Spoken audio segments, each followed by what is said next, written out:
You know, so am I. So am I. All right, we're live. Hey, here we are. Hey, everybody, welcome to the Check-In, a show where a couple of friends hang on their lunch break and sigh, Sigh and deeply together. sigh deeply right before they go live in front of hundreds and then thousands of people. I'm Jared Yates Sexton. I'm here with Daniel Moody. How you doing, my friend? Um, I don't know. I don't know. I tell you, there are some days where I feel like, okay, got it. I know what's happening. But yeah, I will say this. I laughed wholeheartedly at Kamala Harris's viral clip that has gone around where she was just like, yeah, they're trying to make us feel insane. And she's like, and these motherfuckers are crazy. And it was so like validating because you're like, let's just all let go of this bullshit idea of decorum. Let's all finally let it out and stop trying to find the most academic, nuanced, layered way to explain what can just easily be called fuck shit that we are dealing with day in and day out, and how it has us spinning like a top on a regular basis. And so when she said, yeah, these motherfuckers are crazy, and I'm like, yes, they are. And they are trying to make the rest of us feel insane for having empathy, for wanting a more just world, that we are radical for believing that people should have self-determination and experience love and peace and joy, right? And that should be devoid of what ethnicity they are, their ability, their race, their gender, their orientation, their language. And we have been beat into a system that calls those people, those of us who believe in that, to be radical, to be terrorists, to be communists, to be anything than what it is that we are, which is humanists, and believing that all humans, all living things should have the opportunity to thrive. Why is that crazy? Why is that a crazy thought? Why is there like their desire, this unrelenting desire to destroy, to break down, to minimize, to dehumanize? Why is that considered normal? Like, why is that? Why is war and the way we go, why is that considered normal behavior? Right? And justifiable. So it's like, I feel like what we're living in right now, Jared, is just like this amalgamation of all of these emotions, feelings, and situations that we have allowed these unjust systems to tell us are justifiable. And that once you get on this slippery slope of justifying certain wars and justifying certain dehumanization and justifying these things, you open the door for sociopaths. You open the door for what is this sociopathic belief structure and give it validation by saying it's worthy of debate. And it's just like, and so we're in this house of horrors right now, trying to find our way out. And it's just like the monster's reflection is everywhere. So that's how I feel. I That's how I mean, feel. if you put it that way, I mean, a couple of things that have me feeling the same way. And there's like three different threads here to bring together.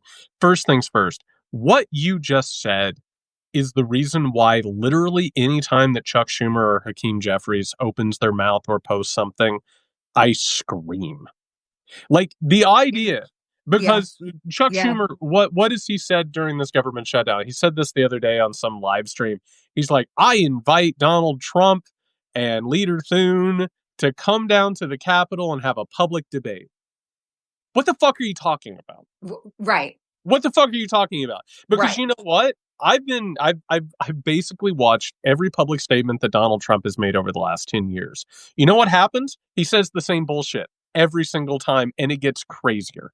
So Yeah. let's even say that Chuck Schumer is correct, that they're going to go down to the Capitol and have a publicly broadcast debate You know what that's going to look like? I know what that's going to look like. Mm-hmm. I know how that will feel. I know what type of crazy ass horse shit that he will say. Yep. Like, that isn't going to do anything. And guess what? That rings so hollow at this point. Mm. And then I want to look at a place like Chicago. And I don't want to get too deep in the weeds. I tried to do this on the Muckrake the other day to try and explain how the systems of liberal democracy, it's like an engine that is starting to break down, and the parts that are supposed to work together start rubbing against each other to the point where something will break. Yeah. So, for people who don't know, the governor of Illinois right now, his state is being invaded by the National Guard. His state police are helping them and not listening to him. That's not how any of this is supposed to be, right? So, on top of all of this, all of these systems starting to break down, literally the only choice that Pritzker could make that would help anything would be to bring in his own National Guard in Correct. order to go against his own state police Yeah. and the federal government. Yep. Okay. Yep. So now what we're talking about is a play within a larger game, right? And the Yep. larger game is the breakdown and balkanization of an increasingly fascistic world. And listen, Pritzker's not nailing this, but what he said, I want to say it was late afternoon yesterday, he said the president is fucking crazy and he obviously is suffering from dementia and he's Yep. falling apart. Guess what that does? That refuses to play within the game that these other people are playing in. And it reminds me a lot. I spent a lot of time a few years ago studying mutually assured destruction. Mm. And mutually assured destruction during the Cold War was the idea that if the United States and the Soviet Union both were ready to go to nuclear war and literally make the human species extinct, that would be the safest thing ever. Incredibly enough, the acronym for that was MAD. It was the idea Absurd destruction. Yeah. Yeah. of Yeah. being insane. And it was a game theory idea. If you're insane, I'll be insane. And the idea, one person wrote about it, Danielle. They said, if you are shackled to a crazy person and there is a cliff and the crazy person is running to the cliff, your best option is to also run towards the cliff. And that will make them stop running. Right? Hmm. That idea is literal insanity. That the Yes. only way to do this is to out insane the insane people. Right. And that idea, it doesn't work. Like, we didn't win the Cold War. Everyone lost the Cold War. That's one of the reasons we're here. Now, all of a sudden, we're in this situation. You're exactly right. What we're dealing with at this point is we're dealing with a movement. And I had this realization the other day. I was thinking about something else and I was like working on something. They got cooked on the internet. They got absolutely marinated and cooked and radicalized on the internet. They are now fighting to make their version of the internet reality. Like, Yes. which is Yep. like what's happening Yep. in the world, how the world should work. We're literally dealing with people who are trying to drag us into their manic, insane, abusive fantasies. That's why Donald Trump is president of the United States of America, because no one communicates that insane fantasy better than that person, because he's Mm. lost in it. So if we're going to play this tit for tat, if all of a sudden, Danielle, I'm hearing about soft succession. I'm hearing Yes. about state, That's the whole vibe.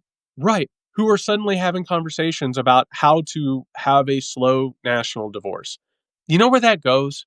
Violence. War. There's no way around that. So Mhm. the only way to actually, quote unquote, win this game is to counter insanity with sanity and to say, hey, I see what you're doing. This isn't okay. It's bad. I'm not going to participate in it. I'm not going to live in this wild, insane fantasy. And what's happening right now, and we've been documenting it, and it's incredible how these conversations are playing in time with everything. We are being drugged kicking and screaming into insanity. And you have to make the decision not to be drugged into that insanity. That's the only decision you can make, which is, hey, that's your thing. You guys want to be insane? Go for it. But like, we're not going to let that drag us into it. It's, oh God. This is how I've been feeling for this entire year. That every time I think that I have figured out the way to not be dragged into their insanity, I find myself in the midst of becoming untethered, right? Like every time that I feel like, oh, okay, this is the thing that I'm going to be doing that is going to stop me from literally being pulled under into this quick pit of, quicksand. I find myself drowning because it is like and I'm doing this thing right now, Jared, too, where obviously you and I will say, probably use social media as a way to spread our work, We're right? trying to educate. Like largely, we use Yes. social media. We get on social media. We have to see what's going on so that we can analyze and like form our own opinions and deliver that back out to our audiences. What has been happening is that getting into social media feels like just walking willingly into quicksand, Period. walking willingly into the slop. And what I'm trying to do, because the whole purpose of it is to amplify the disorientation that is already coming from a megaphone on top of the White House. And it's like, how do you stop yourself from being dragged in, from being sucked down? Is that you have to limit your exposure. And when I say these things, then people are like, well, then how do I figure out what's going on? It's like you have to stop yourself and become readily conscious of the way that we mindlessly scroll, that we mindlessly reach for our phones, that we mindlessly do these things that are numbing. And we have to ask ourselves, like, why am I numbing? I was watching a clip that it was this gentleman, and I forget his name at the moment, but he was talking about AI and the dangers, that we're seeing with AI. You have this young man, 16-year-old kid that committed suicide, like an AI assisted suicide, right? And they're like, was AI responsible for this? Like, what is happening? Everything, and he was talking about the fact that everything is being built now for us to have artificial intimacy. Literally, that AI is about, and Esther Perel talked about this too, is about artificial intimacy, right? It is about moving us, the creation of these systems is about moving us further away, not only from ourselves, but from actual people, from our friends and our family, with the goal, right, to engineer how we are actually existing, right? To tell us how we should actually be existing, thinking, feeling, loving, etc. And so it's like you started with the streaming and the numbing and the binging and the, oh my God, I look up and 5, 6, 7 hours, an entire day has disappeared, to now it's like, oh, instead of it just being passive, now with AI, it's this two-way street of pulling you further and further away from your emotions, from your humanity, and from other people. And I just feel like if we are not readily conscious about the ways that all of these things are being engineered to suck us in, we are going to lose ourselves and they are going to win. And I mean the big the they whose reality is a monopoly board. How much can I extract? How much can I consume? How many more people can I own? Like that, the big they. And by the way, man, I'm so glad that we do these things. So I like to pull the curtain back. You and I are both working on book proposals. Yeah. I'm Yes, sorry to everyone. I'm sorry to put you on blast there. But one of the things that I've been looking at, that it became clear to me, and by the way, like the realizations that we have here or in our work as we're trying to do this, I want to tell people who are watching and listening, if you are relying on people for your news or your ideas or analysis, look for people who are constantly developing, because it's not stagnation. Because one of the things that we have to do is we have to constantly learn and grow. That's being a human. And by the way, AI is the antidote to that. It's the antithesis Yes. of that. And it's not a coincidence. One thing that became clear to me the other day was, what is AI offering? It's frictionless existence, which is, so for instance, the internet, we all get on the internet, we're all talking to each other. Oh my God, we get to meet people with similar interests. You start getting in fights on forums and stuff like that. The next version of the internet, like you find more people, you isolate yourself a little bit more. All of a sudden, bots are showing up to tell you what you want to hear. Oh, if someone disagrees with me, they're not a real person. All of a sudden, you're surrounded by all this slop. All of a sudden it's like, oh, okay, we have like these issues where like people can't even agree on reality anymore. They can't even agree on what's going on. And so what do? They stop talking to other people. They start talking to fucking AI, which is going to tell them exactly what they want to hear. And there's a thing that's taking place. And I, I wrote an article about this the other day because I've been trying to toy with these ideas and sort of, make them make sense. And one of the things I realized, Danielle, is that there's a sliding scale between living in an aware, woke, clarified life in Mhm. which you see what's going on, you Mhm. understand yourself, you're trying to become better. Right? Like you recognize what's going on in the world, you're trying not to be miserable, you're trying not to do whatever. On the other end of this spectrum is what's called depersonalization, which is Mhm. where you're not even living your life. It's like you're Mm. watching someone else live your Yep. life. Yep. Yep. If you read stories about fascist societies, people walking through Berlin with swastikas everywhere, and there's like, oh, this is wonderful. It's so clean. And by the way, don't pay attention to that concentration camp over here. Don't think about this invasion over here. Don't think about this like worsening genocide, right? You're not aware. And so what's happened because of everything is that that sliding scale between being aware and being like completely out of it, inside there is dissociation, which is Mhm. like being addicted to things, not paying attention to things. Danielle, why in the fuck, as a society, as liberal democracy is being destroyed, as democracy is being destroyed, why are we spending so much time talking about new albums that are coming out and going through every lyric in them? Like, yeah, like I like music. I just heard an album the other day that I absolutely love. It doesn't keep me from understanding what's going on in the world. It doesn't Yeah. keep me from staying abreast of these things. And social media, going back to what you were saying, I just urge people to go get on social media and look at it. The fragmented version of it is, oh my God, there is a paramilitary secret police that's going around repelling from Black Hawk Right. heli Right. and taking entire buildings of black people hostage, Right. breaking into their homes. Oh, down here. Oh, by the way, this show just got renewed. Oh, have you seen this new video? They just, OpenAI just released their new video creator, like an incredibly powerful machine. Have you seen what people are doing with it? Yeah. They're putting Martin Luther King on the set of InfoWars. And like Robin Williams, like just resurrecting like the dead They're in and very the most pop- bizarre the most ways. popular thing is taking dead people and Yeah. putting them in a WWE wrestling ring. That's the hottest thing.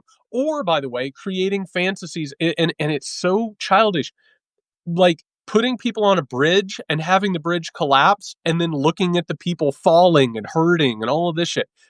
The technology is bad. And I bring this around to one point, and this is, I think, a larger jumping off point. We can talk about today or later, whatever.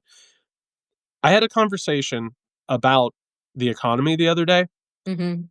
The main driver of the American economy is AI. The entirety of the stock market is leveraged around AI.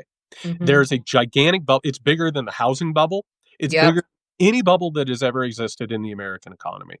So then the question is, oh, if AI doesn't work, the economy is going to crash, right? And for AI to work, what has to happen, Danielle? 90% of white collar workers and creatives and Need to humans be will be fired. will be fired.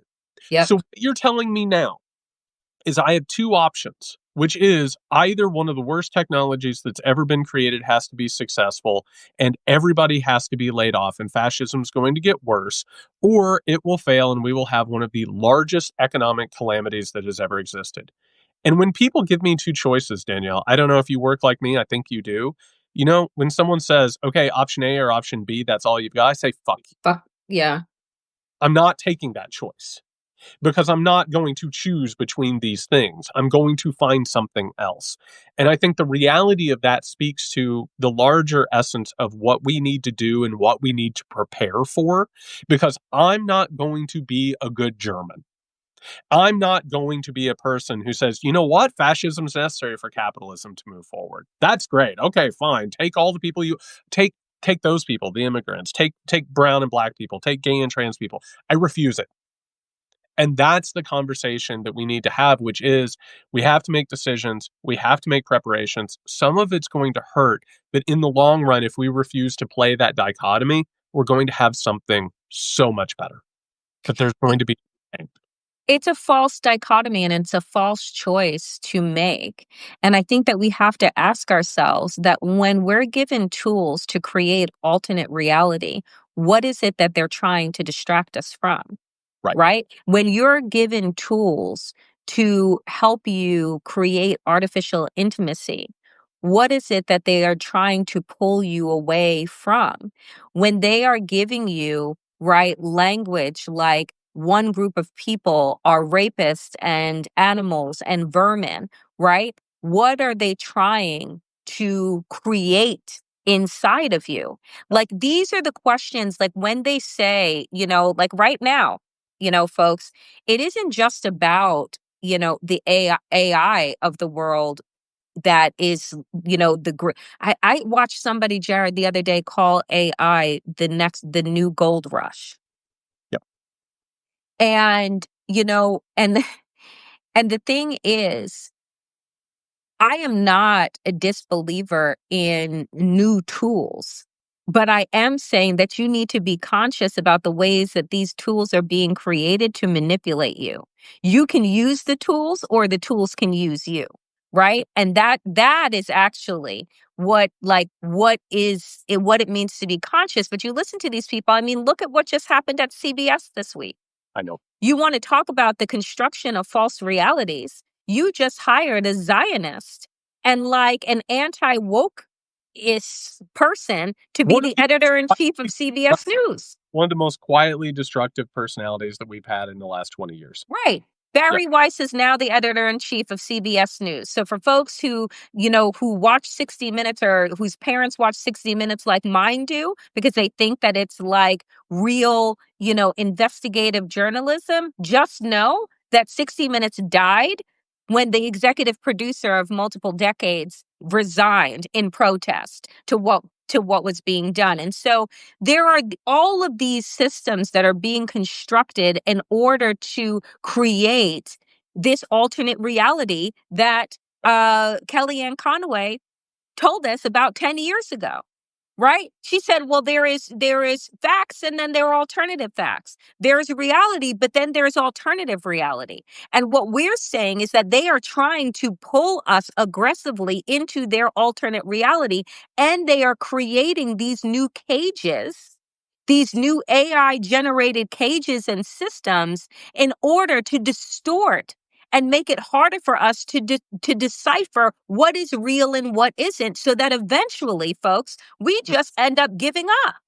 Right? We just end up giving up because it becomes too hard to sift through all of the bullshit. And this is why I say, if we are not conscious, which is what I mean when I say woke, if we are not conscious about the mechanisms that are in place in order to detach us from our humanity, in order to addict us, right, to these algorithms, right? We will end up destroying ourselves, and it will be and unknowingly so, right? And so I really do think that the response to this type of aggression is building concerted community in real life. Like, when everything is being given to you to live in an alternate reality, you have got to uh, solidify your reality. You have got to extend yourself in real life and build in real life community. Otherwise, you're going to get caught up, right? Like in this tsunami of fiction and imagination that is not about real imagination. It's just this fun house, right? That they have us locked inside of. And funhouse is the right word because what is all of this? It is a specialized mirror. That's all it is. The internet, social media, AI, it's literally the equivalent. And you like it's the idea of putting a mirror in front of like a child and just being like, look at yourself. It is a choice to like like with AI, right? Like it's what is actual art? Art is stuff that challenges us. Yeah. It makes us think about who we are. And instead, what do these people want to do? Literally, and I'm not even joking. I'm not even actually exaggerating here. One of the bases of right-wing authoritarian reactionary fascism right now Hmm. is that people are upset because their favorite movies started putting girls in them Yes, and and Black people. gay and black people in them. And that's terrible. So now they have the ability to put themselves in the shows, Mm. have the ability to make the show that they want. Like, and I'm not even joking. There's a pipeline for young white men that like their shows or like their video games. That now there's a technology. It's like, don't worry, this will all be okay because now you get to watch the thing that you want to watch and you get to get yourself reflected back. And that's the entire. But it is a narcissistic, childish view of the world. That's what this is. And I want to say something, and Danielle, I've kind of alluded to it here, and I've kind of alluded to it elsewhere. I'm trying really hard to communicate this, and I think this is a good place to start. You and I have been talking for a while. We've had conversations now that have gone back years, and I think both of us, the way that we've talked about this, we've been serious about what's going on, while also saying, "Hey, I think there's a chance we can organize our way out of this." That we might be able to avoid the quote unquote worst case scenario. We might be able to do this. We might be able to do that. I'm not saying that that's done, Hmm. but I'm Hmm. saying that those of us who pay attention and take this seriously, we might need to prepare ourselves for the possibility that things are going to get very, very bad and that things Yes. are going to fall apart. Now, we talked earlier in an earlier episode about like getting over the fear of mortality. And by the way, I just had a conversation the other day, well, not the other day, earlier, about mortality that like let I was trying to be careful there. But like sometimes when people deal with that shit, they get crazy. They Hmm. do crazy things because it's such a large thing to be afraid of that. And like there is a possibility that this shit might fall apart. Every single day, it gets more likely that shit's going to hit a really bad point, and it will be a reactive thing, not a proactive. Not us getting in the streets like Nepal or South Korea or Italy, that something bad will happen, something will break, we'll react, they'll react, it'll go back and forth and back and forth. There's a very real possibility of that. And so being realistic and being aware on that scale, that means that you and me and the people watching this, the people who are working on ourselves, the people who are trying to see this clearly, we need to start working on resiliency. Hmm. We need to start working on community. Because if shit falls apart and shit's starting to fall apart, our neighbors need to know that we're there. Our community members need to know that we're there. Our friends, our loved ones, the people we care about, we need to work on that. And if we manage to be proactive and stop it, it will be through that. But we also need to prepare ourselves for the possibility that we're going to have to rebuild this. That, like, when this shit falls apart, and that's the death of society. And by the way, what have we been told? That's the apocalypse. If Hmm. America suddenly doesn't become the quote unquote first world superpower, that's the apocalypse, Danielle, because all those movies, all those books, it's just slavery done to white people, or it's quote unquote second and third world conditions done to America. So if that happens, there are going to be a lot of people who are like, I'm done, I can't do this, or they'll go ahead and become fascist. We have to figure out the way to sustain ourselves outside of this madness that we're talking about. Let me ask you this because I am I'm going to be vulnerable and I am suffering from guilt, right? Yeah. And the guilt that I have is this. outdated narrative that says that if you are working for justice, if you are working on eliminating all of the isms, right? If you are in movements, you're a speaker, all of these things, then you too must be continually suffering and continually angry and miserable. And I continue to go back and forth myself about whether or not I am going to leave, right? Whether or not, like, I can continue to speak and write and do the work that I believe that I was called to do if, in fact, I am existing in this space. And there is this deep guilt because everyone can't leave, right? And so I think about those that fled Germany. I think about those that escaped slavery. I think about, all of the different level, the refugees that are able to find a new path. I think about all of the guilt that you carry for those that you leave behind. And so I wonder, I guess my question to you is, do you experience do you experience any levels of guilt? And what do you offer to me and to other people that are managing that?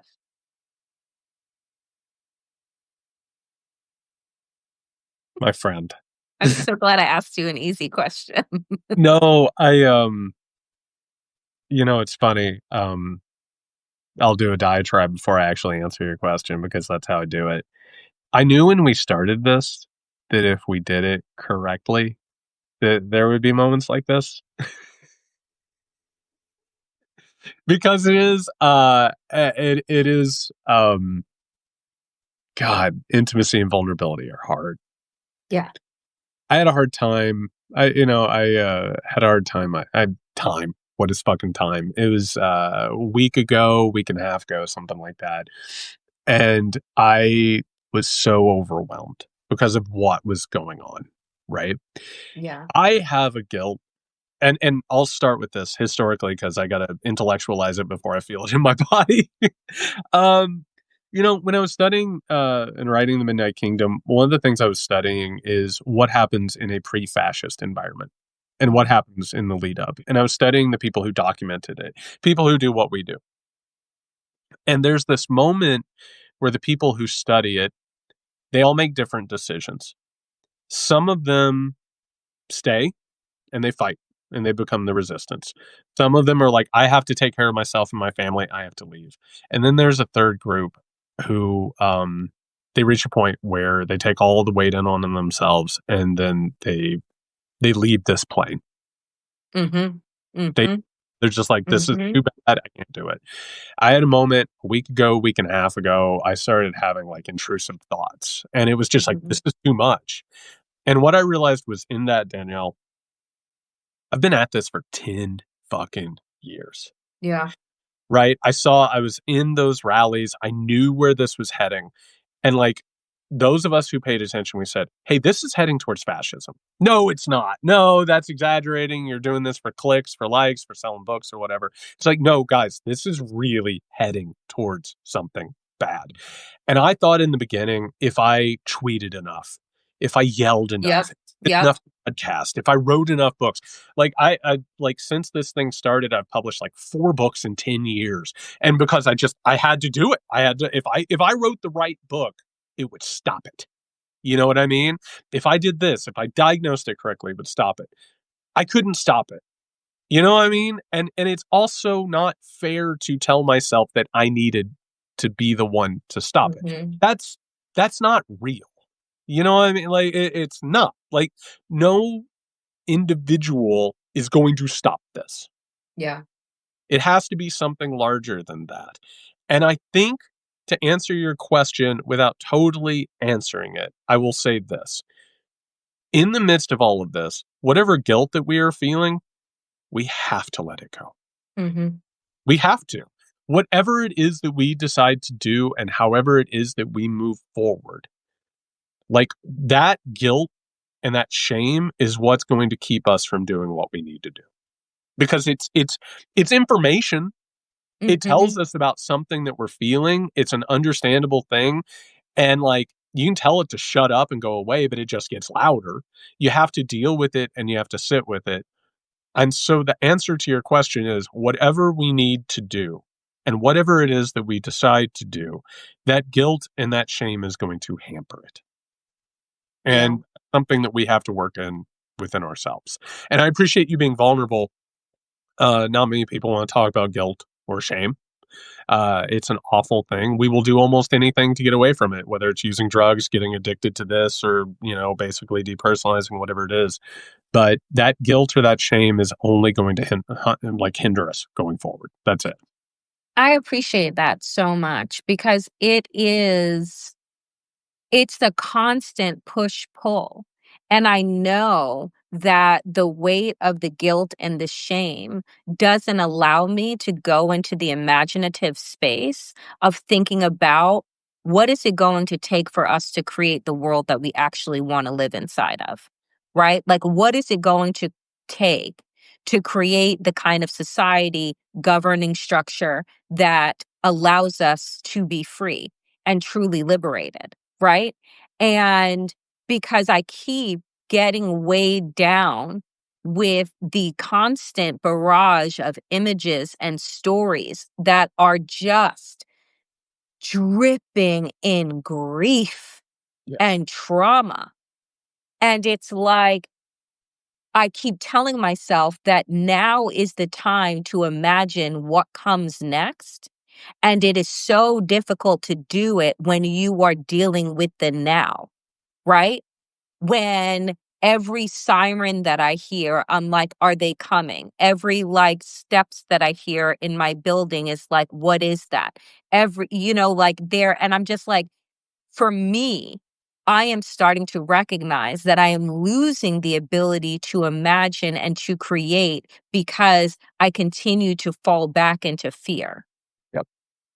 right? And I remember like there are so many videos, James Baldwin and other Black creatives left, in the 40s and 50s and the 60s, left the United States because James Baldwin said, I can't think here, right? Like I can't write. If I am concerned about every time that I leave my home, that I could be thrown up against a building, that I could be, beaten, that I could be killed. Like, how am I going to narrate what is happening if I'm in this consistent place of fight or flight? Like, I have to go to a place where I can be safe, right? So that I can imagine other worlds, other spaces, other places.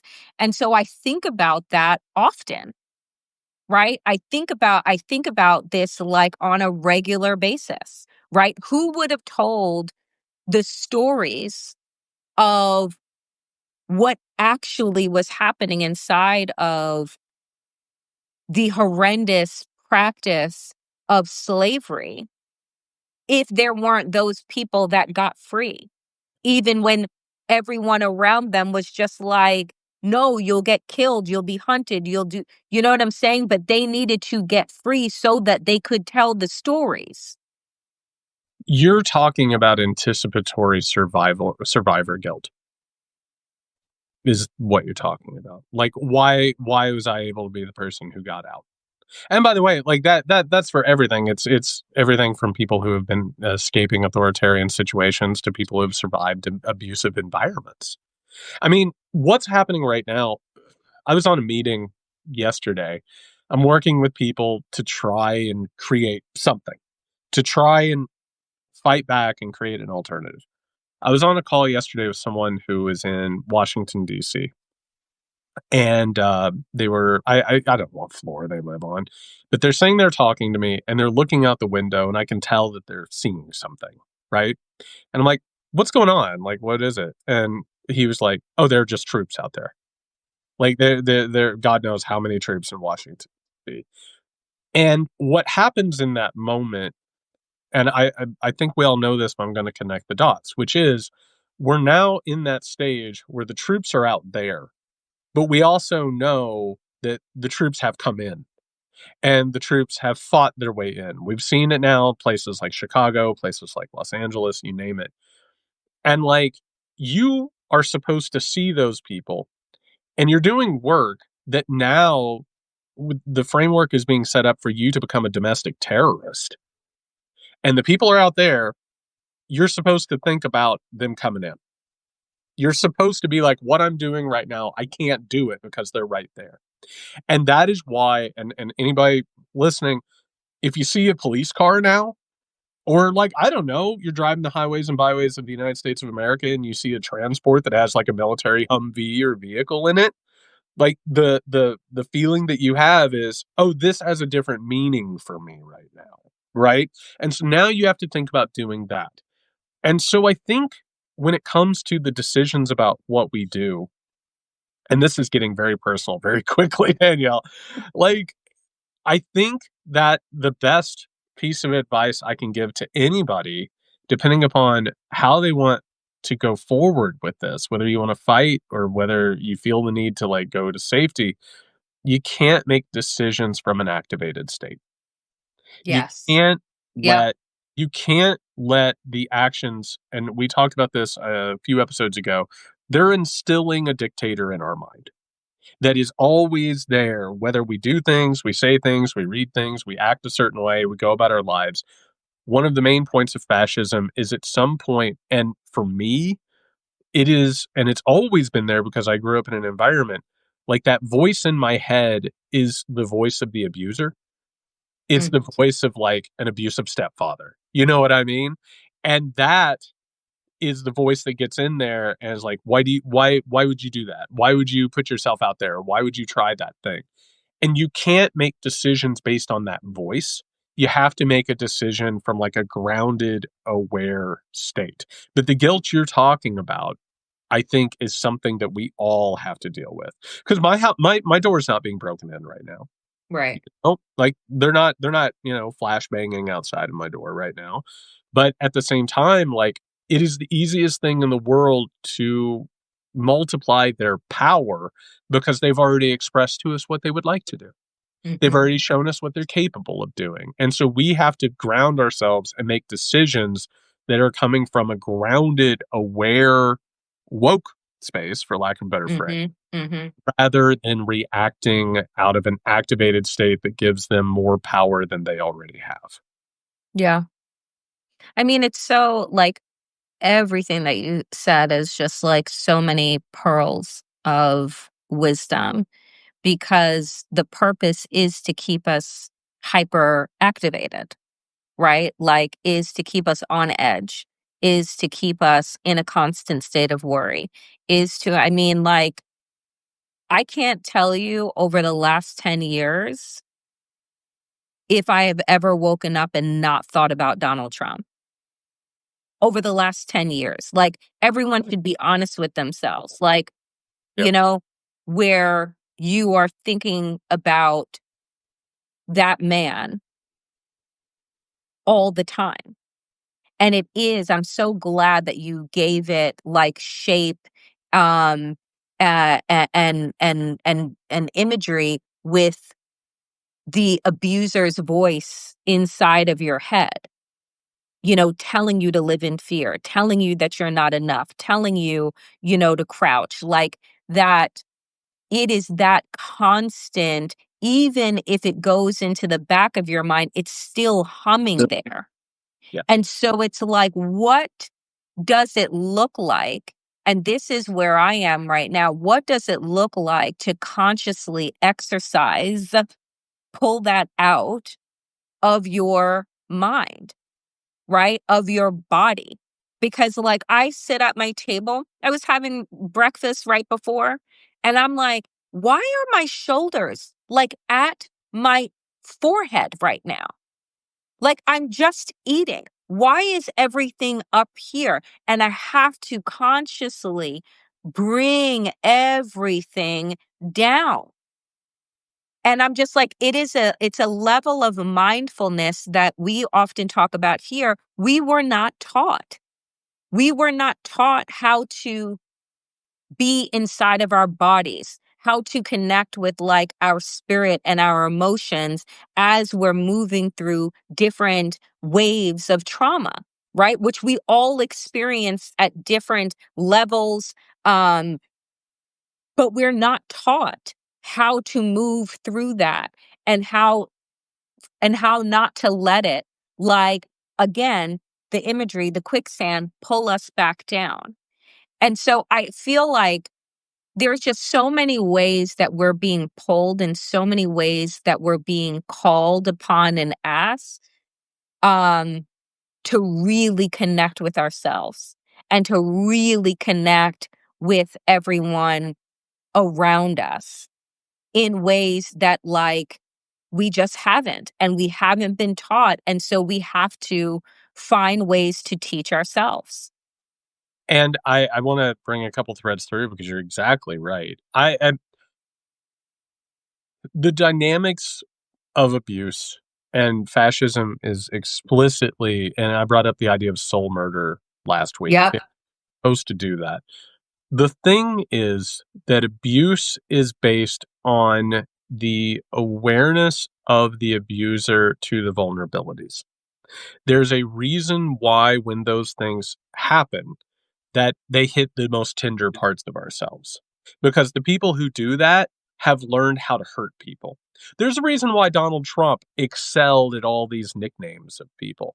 He figured out immediately what it was that hurt with people, right? Which it's incredible that even our media was like, oh, he's so good at nicknames. Fuck you. Like it's literally I for months on end at the beginning of this thing, we saw abuse, right? And that's why he won the primary, is because he got on stage and literally abused his rivals out of the picture. And that's what people liked about it, right? Mhm. The problem here is that fascism installs that dictator abuser in our heads. And guess what, Danielle? Who knows better about our own vulnerabilities than ourselves? Yep. And we start taking that voice and we make it almost omnipotent. Like it takes everything that we feel bad about or that we feel vulnerable about, and in a way we start participating. And I want to be careful with the language of this because it's not like we're responsible. But once that voice gets installed in our head, our unconscious feeds it Mhm. and gives it all of the things about ourselves that make us most vulnerable. So while we're doing this, it goes back to something we've talked about a lot, which is the only answer is to heal ourselves. Yep. And so you were talking about like, how do you make choices at this point? Well, you have to quiet yourself. There's a term, I wrote a book on masculinity. It was a memoir, and I brought up this term, and I'm going to get it wrong right now, but that's where I'm at. I believe it's alexithymia. And alexithymia is a point in which you feel completely separate from your emotions. You don't know why you feel the things you feel. You don't know. And by the way, this is one of the reasons why men are abusive. They don't know why they're feeling the way they're feeling. Mm. In a moment, they're upset or vulnerable or full of shame, and they become violent because they Mhm. don't know what it is that they're doing. I wrote about it. I understood it intellectually. I suffered from it. I had Mm. shut down my emotions in order to survive abuse in the world. You have to understand that no matter how much you intellectualize and talking about this, we're putting all the cards on the table. This is information to use. It's not just information to know. You have to get in touch with what it is that you're feeling in order to make informed decisions. Yeah. And if you're able to do that, the path becomes obvious, but you have to be able to listen to the voice of the self. And everything that we've been talking about is meant to drown that out. Mhm. It's meant to destroy that voice. It's meant to make you not able to hear it. But there are moments, and I'm sure you felt it, everyone watching us felt it. There are moments where you hear the voice in yourself and you know that it's true. And it's Mhm. what guides you and it's what leads you, but you have to learn how to get to that voice. That's the I difference. I mean, in all honesty, that is why I meditate daily and began a meditation practice. It's why I have created a deep gratitude practice for myself. It's why I turn my phone on do not disturb for a couple of hours a day so that I can read, so that I can write, so that I can purposefully like connect in nature. And, I think that for me, the way that I counteract the feelings of guilt, the way that I counteract the noise is to get really, really quiet. And I don't know that a lot of people take time to consciously every single day get quiet except when they go to sleep, Yep. right? And so there is something about learning to quiet everything around you and in you so that you can better hear and hear what you want, what you need, and not what everything around. Like, I mean, my God, the other day I put a fucking show on pause and then it was still advertising to me. Netflix was still advertising to me. I'm like, I put the show on pause. Yep. And the next thing I look up and here are all of these other quiet commercials, my turning my TV into a billboard. Yep. And I'm just like, wow. So in order for me to like stop something, there is no pause. I literally have to turn everything off. Right? Like you literally have to turn everything off and you don't realize until everything is off all the ways that you're being manipulated and sold to, whether it's actual physical product, ideas, right? You're being sold to and manipulated across a bevy Yes. of platforms. And so for me, it is really the need for all of us to get quiet, right? And to like go back to the things like somebody had put in the chat, like read a book. Do you know what I'm saying? Like when you read a book, whether it's fiction or nonfiction, you're holding something physical in your hand and you know what you're not holding? The device that was built to sell to you, right? That was built to distract you. It's like we have got to get back to a place where we are using these things as tools and they're not using us. And we have really moved seismically away from the initial reasoning behind the creation of these things. 100%. I want to say two last things before we get out of here, and these are threads that we can get into later as needed. One, you know what the precursor was to AI, Danielle? The Mm. Internet of Things. Remember that? The internet, what? The Internet of Things, Yeah. which everything in your house was connected. And remember, there for a while, it was like, oh, your refrigerator is going to play you ads. Yep. Yes. Yes. You To tell you that you needed to get more milk. Right. Oh, you go in to get something at the store, and all of a sudden, on the end of the aisle, there's an ad playing for you. You go in to get gas, which, by the way, I always thought was interesting. You go to get gas, which is where you're not supposed to use your phone.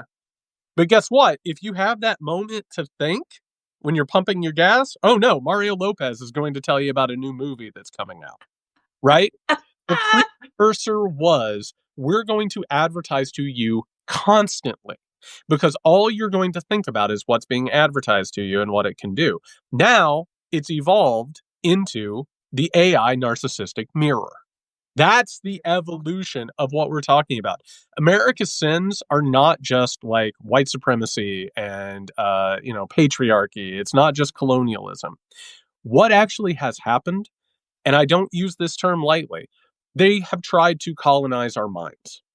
That's Yes. Yes. and it is interlinked in the exact same way. The same way that they're going to try and go into fucking Venezuela and take their oil, they are going into your mind and taking your thoughts and taking yourself and taking all of that and destroying it. It's the exact same thing. It's just through different means. The second part is this, and I have to say it because we're talking about something very large and very important. Taking care of ourselves, getting quiet, doing self care, those types of things. It is absolutely essential. But the reason why we have Make America Healthy Again, and the reason why you have everything, was it Goop, and you have all these, like, self-help things, is because you do have to take care of yourself. And you do have to get quiet, and you do have to nourish. But there is a moment where if you do it too much, it blends into narcissism. And the only Yes. thing that matters is yourself and your self optimization. And so, what does that mean? And I've been guilty of this. As I was trying to figure myself out, I tried to live a monastic life. It was just about me and what I felt and what it was. What did it do? It kept me from connecting to people. It kept Mm, building relationships and building solidarity. And so you have to be mindful of that as well. To not say, this shit's so fucked up, I'm only going to work on me. It doesn't work, no. Yeah. because what you're actually doing is enabling the fascistic, narcissistic society. So you have to be aware of those things as you're doing. And believing too, honestly, because there is a need for stillness and there is a need for self care, but even the phrase self care in itself has been commodified, Yes. right? And so it's like, well, if I don't get these type of pants or this sleep mask or this, under eye gel cream or this type of thing, then like, am I really taking care of myself? Yeah. And again, it is just like you don't need to be sold the stuff to take care of yourself. No. Taking care of yourself is hydration and sleep and touching grass. The Like free like like it doesn't the actual ability to take care of yourself doesn't actually cost things, right? It costs you nothing but your time to do it. And so I think that that is just a really important reminder too. And again, we're living with a level of trauma that self-care in and of itself is not enough. Community is what is needed, right? And connection is what is needed in order to truly combat where we are. 100%. Couldn't appreciate you more, my friend. I needed Oh this. my goodness. You are just a gem. You're a gem, and I appreciate this. I came into this conversation hot and like found myself, which is I think the hallmark of a good conversation. I appreciate you. I appreciate all the people watching. Also, by the way, just to lay my cards on the table, I appreciate that I could be vulnerable and a little bit tearful in this, and that we both kind of did Yes. nice. Yeah, that's the point of this. And I appreciate all the people watching and, creating space for each other and for us to be able to continue these conversations. You want to do it again next week? We'll do it again next week. We'll do it again next week. All right, everybody. Talk soon.